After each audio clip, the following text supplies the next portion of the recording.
Hello everyone, મહાદેવર to all. તમારું સ્વાગત છે મારી ચેનલ ગુજરાતી ઝાયકા હબમાં. આજે હું તમારા માટે લઈને આવી છું 100% હેલ્ધી ચોકલેટ બ્રાઉની. આ બ્રાઉનીમાં ખાંડનો પણ ઉપયોગ નથી કર્યો, મેંદાનો પણ ઉપયોગ નથી કર્યો કે બિસ્કિટમાંથી પણ નથી બનાવી કે ઇન્સ્ટન્ટ બની જાય. ટોટલી 100% હેલ્ધી ચોકલેટ બ્રાઉની, જેને તમે ગમે ત્યારે સ્વીટ ખાવાનું ક્રેવિંગ થઈ છે તો એની ટાઈમ ફટાફટ ક્લિકી બની જતી એવી હેલ્ધી ચોકલેટ બ્રાઉની. તો વિડીયોને લાસ્ટ સુધી જોજો, વચ્ચેથી બિલકુલ સ્કીપ ન કરશો એટલે પ્રોપર તમે હેલ્ધી ચોકલેટ બ્રાઉની ઇઝીલી ઘરે બનાવી શકશો. અને સાથે સાથે મારી ચેનલને સબસ્ક્રાઇબ કરવાનું ના ભૂલતા. તો ચાલો ફટાફટ જોઈ લઈએ કઈ રીતે બને છે આ હેલ્ધીએસ્ટ ચોકલેટ બ્રાઉની.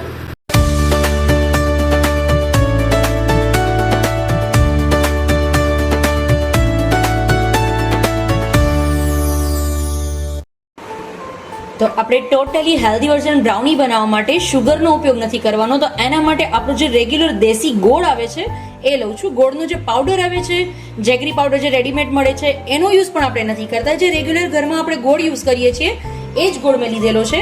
અને એની સાથે સાથે હું 1 કટોરી જેટલો ગોળ લઉં છું, એટલું જ સામે હું દહીં એડ કરું છું. 1 કટોરી જેટલું દહીં લેશું આપણે અને એકદમ સરસ બંનેને આપણે મિક્સ કરી લેશું.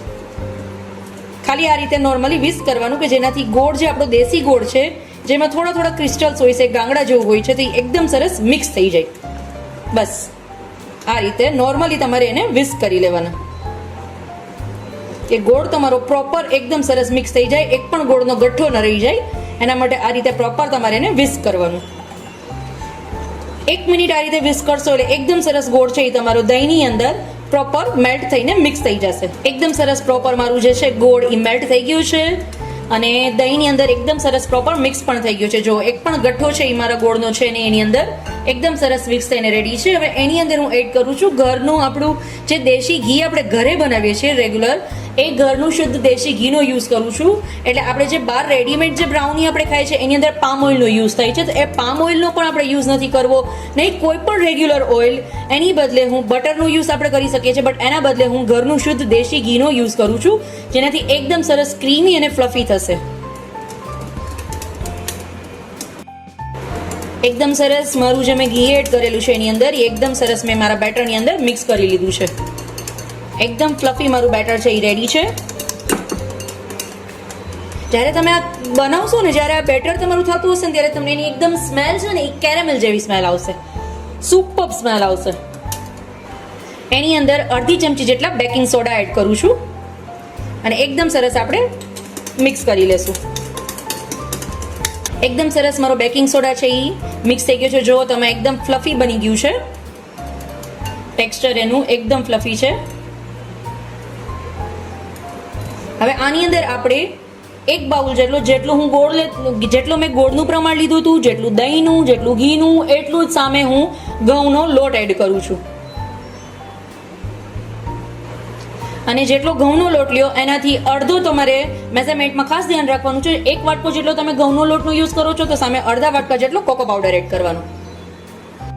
અને કોકો પાવડરની સાથે સાથે 5 ચમચી જેટલો બેકિંગ પાવડર એડ કરવાનો. એ બેકિંગ પાવડરનું પ્રમાણ તમે જેટલું બેકિંગ સોડા લો છો ને એનાથી અડધું રાખવાનું. એટલે તમારું જે પ્રોપર જે તમે બેટર એકદમ સરસ ફ્લફી બનાવવું હોય એ પ્રોપર બનીને રેડી થઈ જશે. હવે એક જ ડાયરેક્શનમાં આ રીતે ચલાવવાનું અને એકદમ સરસ તમારું બેટર છે એ રેડી કરી લેવાનું. સેમ એક જ ડાયરેક્શનમાં આપણે ચલાવશું. જો તમે એકદમ સરસ મારું કેકનું બેટર છે એ રેડી છે. આને હજી એક્સ્ટ્રા ટેસ્ટ અને સ્મેલ આપવા માટે હું 2 થી 3 ડ્રોપ જેટલું ચોકલેટ એસેન્સ એડ કરું છું અને આ એસેન્સને એકદમ સરસ આપણે મિક્સ કરી લેશું.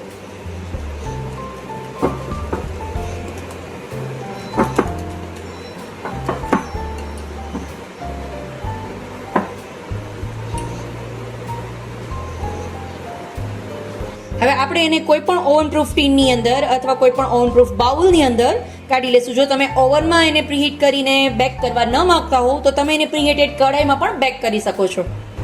હવે એને એક આ રીતે મારા ઓવન પ્રૂફ ટીનની અંદર હું આ બધા બેટરને ટ્રાન્સફર કરી લઈશ. આ બાઉલને પહેલાં ઓલરેડી મેં ઘીથી ફરતું ગ્રીસ કરીને રાખેલું છે. બટર પેપર પણ લગાવી શકો છો, બટ મેં અત્યારે બટર પેપર સ્કીપ કરેલું છે. એની બદલે મેં ફરતું નીચે બેઝમાં અને ફરતી સાઈડ કોર્નર પર પણ મેં ફૂલ્લી ઘીથી ગ્રીસ કરીને લીધેલું છે. એક વખત ટેપ કરી લેશું.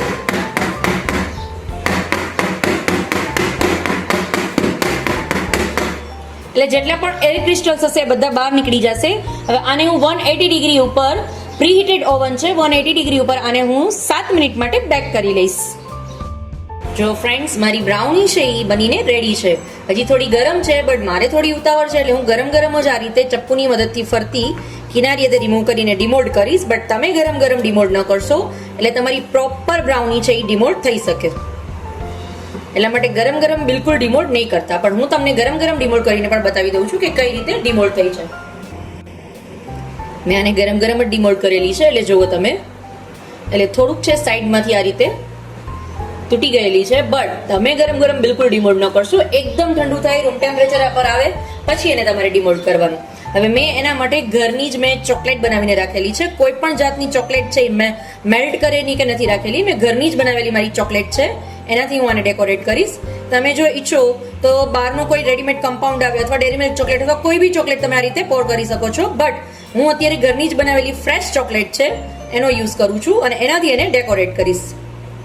તમે જો ઈચ્છો તો એને ડાયરેક્ટ ગરમા ગરમ પણ સર્વ કરી શકો છો, બટ બાળકોને મેલ્ટેડ ચોકલેટ ઉપરથી પોર કરો એ વધારે પસંદ હોય છે, એટલા માટે હું આ રીતે સર્વ કરું છું. મારે શીખવું હોય કે હેલ્ધીએસ્ટ વેમાં ઘરની આ પ્રોપર ચોકલેટ કઈ રીતે બને છે તો મને કમેન્ટ જરૂરથી કરો. નેક્સ્ટ વિડીયો હું તમને ઘરની પ્રોપર ચોકલેટ, નહીં કોઈ પણ જાતના કમ્પાઉન્ડ કે નહીં કોઈ પણ બહારની બીજી રેડીમેડ ડેરી મિલ્ક ચોકલેટ કે કોઈ બી ચોકલેટ તમારે લેવાની જરૂરત છે, છતાં પણ એકદમ ડિલિશિયસ એવી, ટેસ્ટમાં લાગે એવી તમારી ઘરની જ ફ્રેશ ચોકલેટ બનીને રેડી થઈ જશે. હવે એને આ રીતે અમે બદામની કતરણ કરીને રાખેલી છે, એનાથી થોડું હું એને ડેકોરેટ કરી. તમે તમારા મનપસંદ કોઈ પણ ડ્રાયફ્રૂટથી અથવા ચોકલેટ્સથી એને તમે ડેકોરેટ કરી શકો છો.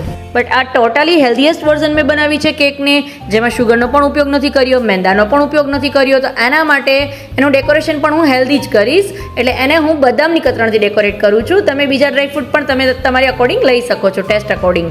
અને ફ્રેન્ડ્સ, ક્યારેય તમારી પાસે જો ઓવન નથી ને તો તમે ક્યારેય ઢોકળિયાની અંદર ટ્રાય કરી છે? પ્રોપર સોફ્ટ ઢોકળિયાની અંદર પણ બની જશે. જો ઓવન નથી તો તમે જેમાં ઢોકળા બનાવો છો ઢોકળિયાની અંદર, એની અંદર પણ કેક તમારી છે એ પ્રોપર બેક થઈ જશે. સેમ એ જ રીતે જે રીતે ઢોકળા બનાવો છો એમાં નીચે બેઝમાં મીઠું કે રાખવાની જરૂરત નથી, પાણી રાખીને પણ તમે બેક કરી શકો છો. જો એ શીખવું હોય કે કઈ રીતે ઢોકળિયાની અંદર પ્રોપર કેક બનશે તમારી આટલી જ પોસ્ટ અને સોફ્ટ અને સ્પોન્જી, તો મને કમેન્ટ જરૂરથી કરો. નેક્સ્ટ વિડીયો હું એના ઉપર લઈને આવીશ તમારા માટે. તો રેડી છે મારી ઘરની ટોટલી હેલ્ધી વર્ઝન એવી બ્રાઉની છે ને, એકદમ ડિલિશિયસ. ફ્રેન્ડ, જો તમને મારો વિડીયો પસંદ આવ્યો હોય તો મારી ચેનલને લાઇક, શેર અને સબસ્ક્રાઇબ કરવાનું ના ભૂલતા, એટલે મારા અવનવા વિડીયોની નોટિફિકેશન સૌથી પહેલા તમારા સુધી પહોંચે. તો આવી જ રીતે ફરી મળીશું એક નવી રેસિપી સાથે. ત્યાં સુધી આવજો ફ્રેન્ડ્સ. Mahadev to all.